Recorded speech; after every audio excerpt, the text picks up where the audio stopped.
Hello everyone, welcome to e portal of Apex Academy. आज की video में हम बात करेंगे कि वैक्सीन जो है वो बनती कैसे है और इसका जो प्रोसेस है वो इतना लंबा क्यों है। तो आइए स्टार्ट करते हैं वीडियो को मेरे साथ। मेरा नाम है विपुल सैनी।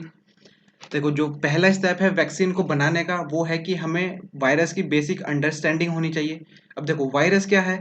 वायरस एक जम्स होता है जो कि बॉडी के अंदर जाके जो भी सेल्स होती हैं इम्यूनिटी वाली उनको खत्म कर देता है, जिससे क्या होता है। देखो, सेल्स जो होती है वो डेड हो जाती है, तो सीधा इसका मतलब ये है कि जितनी भी नंबर ऑफ सेल्स ज्यादा डेड होगी तो उतने ही ज्यादा चांस होते हैं आदमी की मृत्यु के। तो इसलिए इससे बचने के लिए एक ही तरीका है कि वैक्सीन का इजाद हो। देखो, वैक्सीन क्या होती है। वैक्सीन होती है कि जो एंटीबॉडी होती है ना, जो भी अपने शरीर में एंटीबॉडी बनने का प्रोसेस होता है उसको इंक्रीज कर देती है वैक्सीन। ठीक है। देखो, जब भी किसी बॉडी के अंदर वायरस जाता है तो अपने बॉडी के अंदर ना इम्यूनिटी वाले सेल्स होते हैं जो कि इंक्रीज कर देते हैं इम्यूनिटी हमारी बॉडी की। मतलब बॉडी के अंदर जो लड़ने की क्षमता है किसी भी वायरस से वो इंक्रीज हो जाती है। ठीक है। लेकिन देखो, इम्यूनिटी जो होती है वो दो टाइप की होती है अपनी बॉडी के अंदर। एक जो इम्यूनिटी होती है वो होती है जिसमें कोई भी वायरस अपनी बॉडी में एंटर करा तो वो क्या करती है, एकदम से उससे लड़ना स्टार्ट कर देती है। मतलब जो इम्यूनिटी सेल्स हैं उनको नहीं पता कि जो वायरस है उसका नेचर क्या है, वो डायरेक्टली लड़ना स्टार्ट कर देती है। लेकिन जो दूसरे टाइप की इम्यूनिटी होती है वो क्या करती है, वो करती है सबसे पहले वो वायरस को पहचानती है। मतलब वायरस का जो स्ट्रक्चर है उसको पहचानती है कि इस वायरस के अंदर कौन सा प्रोटीन प्रेजेंट है। ठीक है। कौन सा जो है आरएनए प्रेजेंट है और इसके अंदर कौन सा शुगर प्रेजेंट है। सबसे पहले इस चीज को आइडेंटिफाई करती है और उसके अकॉर्डिंग उस पर अटैक करती है वायरस पर और वायरस को खत्म करती है। ठीक है। तो दो टाइप की इम्यूनिटी है।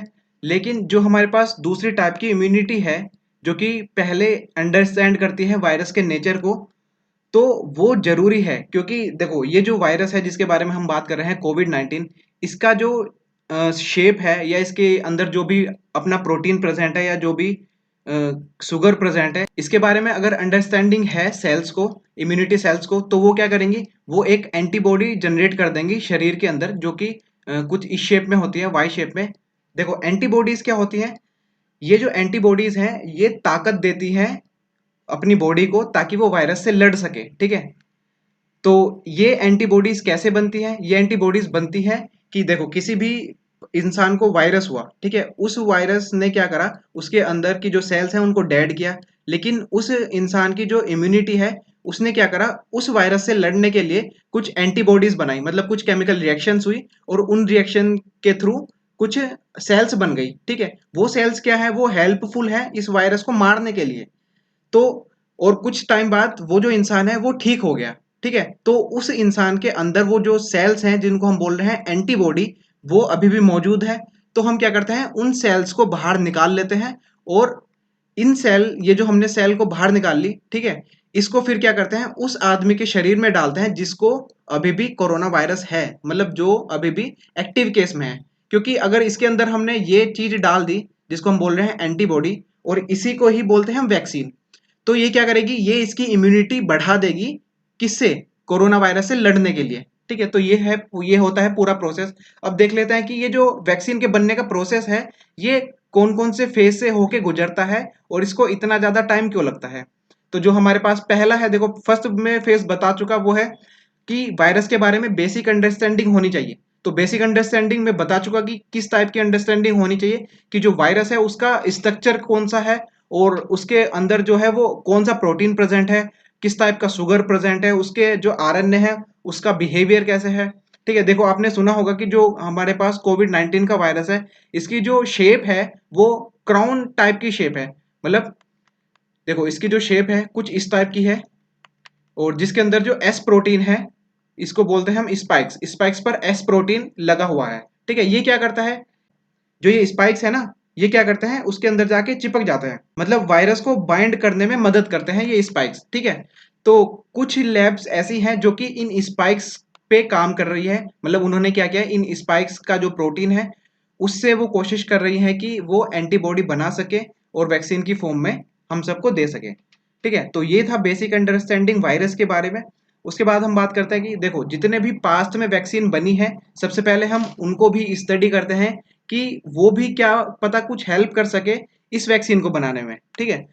उसके बाद जो साइंटिस्ट है वो क्या करते हैं, सबसे पहले आइडेंटिफाई करते हैं प्रोटीन्स के बारे में और शुगर्स के बारे में, जो कि कहाँ प्रेजेंट होता है, जो कि जो वायरस है अपना उसके सरफेस पर प्रेजेंट होता है, या फिर जो भी उस वायरस की वजह से सेल्स इन्फेक्ट हुई उन सेल पर प्रेजेंट होता है प्रोटीन और शुगर। तो सबसे पहले हम क्या पता करेंगे, प्रोटीन और शुगर की को आइडेंटिफाई करेंगे, ठीक है। तो उसके बाद क्या करते हैं, हम स्टडी करते हैं इन प्रोटीन के बारे में लैब में। तो सबसे पहली जो स्टडी होती है वो लैब स्टडी होती है, ठीक है। और हम ये देखते हैं कि ये जो प्रोटीन है, क्या इसमें इतनी क्षमता है कि वो एक इम्यून रेस्पॉन्स को प्रोड्यूस कर सके या नहीं कर सके। क्योंकि अगर ये प्रोटीन जो है इम्यूनिटी बढ़ा सकता है तभी इस पर फर्दर स्टडी होती है, और अगर इसके अंदर कैपेबिलिटी नहीं है कि ये इम्यूनिटी बढ़ा सके तो इस पर फर्दर स्टडी नहीं होती, ठीक है। तो उसके बाद देखते हैं, देखो अगर हम स्पेसिफिकली कोविड 19 की बात करें तो कोविड 19 में ये जो अपनी पहली स्टेज थी वायरस पर स्टडी करने की, ये हम सबके लिए जितने भी वर्ल्ड वाइड साइंटिस्ट हैं उनके लिए थोड़ी इजी हो गई। क्यों? क्योंकि जो चाइना के साइंटिस्ट थे उन्होंने एक डाटा पब्लिश कर दिया था जनवरी में ही about the genetic sequence of this virus. मतलब जब केस आया था चाइना में, क्योंकि ये चाइना बोर्न वायरस है, तो वहां के जो साइंटिस्ट थे उन्होंने पहले ही इस पर स्टडी कर ली थी फर्स्ट स्टेज पर। तो उसके बाद जो भी रिजल्ट आया था इन्होंने पब्लिश कर दिया था। तो उसकी हेल्प से जितने भी साइंटिस्ट थे, रिसर्चर थे वर्ल्ड वाइड, उनको थोड़ा आसान हो गया कि जो फर्स्ट स्टेज है वो इसको इजिली मतलब कम टाइम में कर सकें, ठीक है। तो researcher world wide have been able to identify the structure of protein, उन्होंने आसानी से जो प्रोटीन का स्ट्रक्चर था इस वायरस के वो पता कर लिया, ठीक है। तो देखो ये क्या कौन सी स्टेज थी, ये पहली स्टेज थी। उसके बाद हम बात करते हैं जो अपनी अगली स्टेज है। देखो हमने वैक्सीन तो बना ली पहली स्टेज में, अब हम स्टार्ट करते हैं टेस्टिंग। तो टेस्टिंग में भी जो सबसे पहली स्टेज है वो हमारी होती है प्री क्लिनिकल टेस्टिंग, या इसको हम बोलते हैं प्री क्लिनिकल ट्रायल। देखो प्री क्लिनिकल ट्रायल में जो साइंटिस्ट होते हैं वो क्या करते हैं, उस वैक्सीन को एनिमल्स पर टेस्ट करते हैं। एनिमल में जैसे जो बेसिक कॉमन एनिमल्स हैं जिन पर टेस्ट करते हैं, रैबिट हो गया, माइस हो गया और मंकी हो गया, ठीक है। तो इन सब पे टेस्ट करते हैं और ये देखते हैं कि जिस प्रोटीन पर जो साइंटिस्ट हैं वो काम कर रहे हैं वो इम्यूनिटी रेस्पॉन्स कर रहा है या नहीं कर रहा है, मतलब वो इम्यूनिटी बढ़ा रहा है शरीर के अंदर जाने के बाद या नहीं बढ़ा रहा है। तो बेसिकली बस यही देखते हैं हम एनिमल ट्रायल में, जिसको हम बोलते हैं प्री क्लिनिकल ट्रायल। तो अगर मैं प्रेजेंट सिनेरियो की बात करूं तो आज 16 जुलाई को जब मैं ये वीडियो रिकॉर्ड कर रहा हूं, तो जो प्री क्लिनिकल ट्रायल है इसमें 135 से ज्यादा वैक्सीन्स हैं। मतलब 135 से ज्यादा कंपनीज ऐसी हैं जो कि जिन्होंने वैक्सीन डेवलप तो कर ली लेकिन वो अभी अपनी प्री क्लिनिकल ट्रायल ट्रायल कर रही हैं, मतलब एनिमल पर टेस्ट कर रही हैं, ठीक है। तो देखो पहली जो स्टेज थी वो बता दी थी कि वायरस के बारे में हम बेसिक अंडरस्टैंडिंग करते हैं। जो अपनी दूसरी स्टेज है वो है प्री क्लिनिकल ट्रायल, जिसमें क्या करते हैं जो एनिमल्स हैं उन पर टेस्टिंग करते हैं। देखो कभी कभी मोस्टली तो एनिमल्स पर जो रिजल्ट आता है वो पॉजिटिव आता है, लेकिन कभी कभी रिएक्शंस की वजह से जो रिजल्ट है वो नेगेटिव भी आ जाता है। तो इसलिए जो ये वाली स्टेज है ये सबसे इंपॉर्टेंट स्टेज है, जो कि हमें बताती है कि ये जो प्रोटीन है ये सही काम कर रहा है या नहीं कर रहा है। इसके बाद हम नेक्स्ट मूव करते हैं अगली स्टेज पर, जिसको बोलते हैं हम फेज वन। देखो फेज हमारे पास तीन फेज होते हैं, एक होता है फेज वन, एक होता है फेज टू, एक होता है फेज थ्री। जो फेज ये तीनों फेज हैं, इन तीनों फेज में हम इंसानों पर ट्रायल करते हैं, ठीक है। लेकिन अंतर क्या है, अंतर यह है कि जो हमारा फेज वन है जिसको हम बोल रहे हैं सेफ्टी ट्रायल। सेफ्टी ट्रायल में क्या होता है कि जो साइंटिस्ट हैं वो उस वैक्सीन को टेस्ट करते हैं सिर्फ कुछ कुछ पर्सन पर, for the small number of people, ठीक है। और इसमें देखते हैं कि जो इंसान की इम्यूनिटी है वो बढ़ रही है या नहीं बढ़ रही है। इसमें जो हम नंबर ऑफ पर्सन या मैं कहूँ कि नंबर ऑफ वॉलेंटियर्स लेते हैं वो हम हेल्दी लेते हैं, मतलब जो कैटेगरी लेते हैं वो नहीं लेते। इसमें सिर्फ हमने क्या करा, अप्रोक्सीमेटली हमने जैसे 20 पर्सन को ले लिया जो कि बिल्कुल हेल्दी हैं, उन पर टेस्टिंग करेंगे, ठीक है। तो फेज वन समझ आ गया। फेज वन में क्या करते हैं, सिर्फ कुछ चुने हुए पर्सन को हम लेते हैं और उन पर टेस्टिंग करते हैं इस वैक्सीन की कि ये वैक्सीन इन पर काम कर रही है या नहीं कर रही है, ठीक है। उसके बाद अगले फेज की बात हम करें जिसको हम बोल रहे हैं फेज टू। फेज टू में भी हम ह्यूमंस पर ही ट्रायल करते हैं, लेकिन जो नंबर ऑफ वॉलेंटियर्स है वो यहाँ पे बढ़कर अप्रोक्सीमेटली मोर देन 500 हो जाते हैं, ठीक है। तो फेज टू का जो नाम है वो है एक्सपेंडेड ट्रायल। इसमें क्या करते हैं, देखो जो साइंटिस्ट हैं वो वैक्सीन देते हैं to the hundreds of people. मतलब देखो जो हमारे पास फर्स्ट फेज था उसमें कुछ चुने हुए लोग थे जो कि सिर्फ हेल्दी थे, लेकिन इसमें क्या करते हैं जो हम वॉलेंटियर्स लेते हैं उनको कैटेगरीज में डिवाइड कर देते हैं, जैसे कि हम चिल्ड्रंस पर भी अलग टेस्ट करेंगे और जो एल्डर हैं उन पर अलग टेस्ट करेंगे, ठीक है। और जो कुछ इन्फेक्टेड पर्सन है, मतलब उनको पहले से ही कोई डिजीज है, उन पर अलग टेस्ट करेंगे। तो हमने क्या करा, हमने जो नंबर ऑफ वॉलेंटियर्स थे वो बढ़ा दिए फेज 2 में, ठीक है। और चेक हम क्या करते हैं, हम चेक करते हैं वैक्सीन की सेफ्टी, ठीक है। तो ये था हमारा फेज 2। उसके बाद हम बात कर रहे हैं फेज 3, जो कि ह्यूमंस पर लास्ट ट्रायल है। तो ह्यूमंस पर 3 फेज थे, फेज 1, फेज 2, फेज 3। तो जो फेज 3 है, फेज 3 में जो भी हमारे पास साइंटिस्ट हैं वो इस वैक्सीन का टेस्ट करते हैं to the thousands of people, मतलब इसमें जो वॉलेंटियर्स इन्वॉल्व होते हैं वो 1000 से ज्यादा इन्वॉल्व होते हैं। और इसमें कुछ वो भी इन्वॉल्व होते हैं जिनको पहले से ही कुछ इन्फेक्शन हो, मतलब मान लो कि किसी को हार्ट की बीमारी है, तो उसको भी हम इसमें कंसिडर करेंगे कि ये वैक्सीन अगर हम किसी ऐसे पर्सन को देते हैं जिसको पहले से ही दिल की बीमारी है, क्या उस पर ये सही काम कर रही है या नहीं कर रही है। तो देखो, and wait to see how many become infected. तो इसके बाद हम वेट करते हैं कि इनमें से कितने वॉलेंटियर्स इन्फेक्ट हुए या कितने इन्फेक्ट नहीं हुए, ठीक है। तो ये हमारा था फेज 3 ट्रायल। उसके बाद हमारा जो आता है, देखो ट्रायल जो हमारे हैं वो तीनों के तीनों कंप्लीट हो चुके, फेज 1, फेज 2, फेज 3, और उससे पहले जो था प्री क्लिनिकल ट्रायल। उसके बाद बात आती है अप्रूवल की।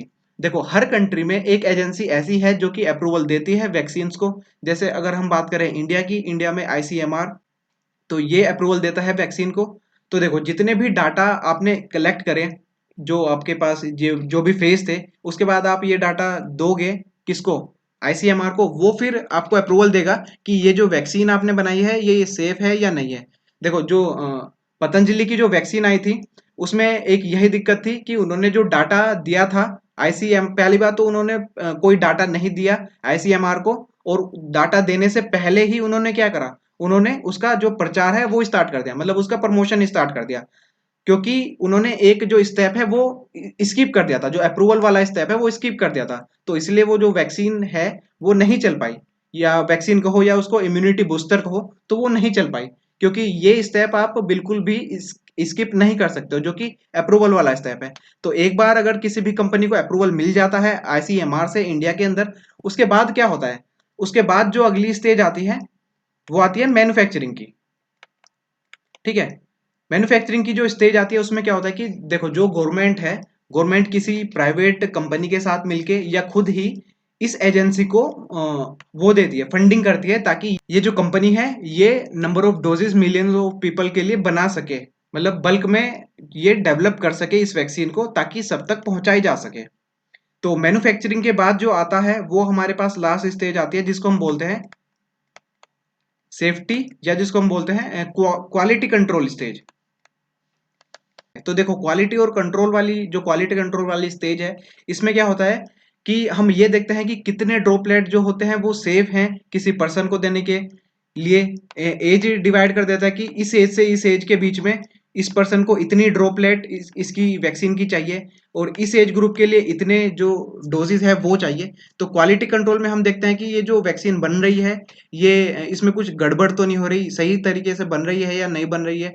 और उसके बाद जब ये इस फेज से पास हो जाती है वैक्सीन, तो फाइनली जो स्टेज आती है वो आती है कि हम इसको कैसे आम जनता तक पहुंचाएं।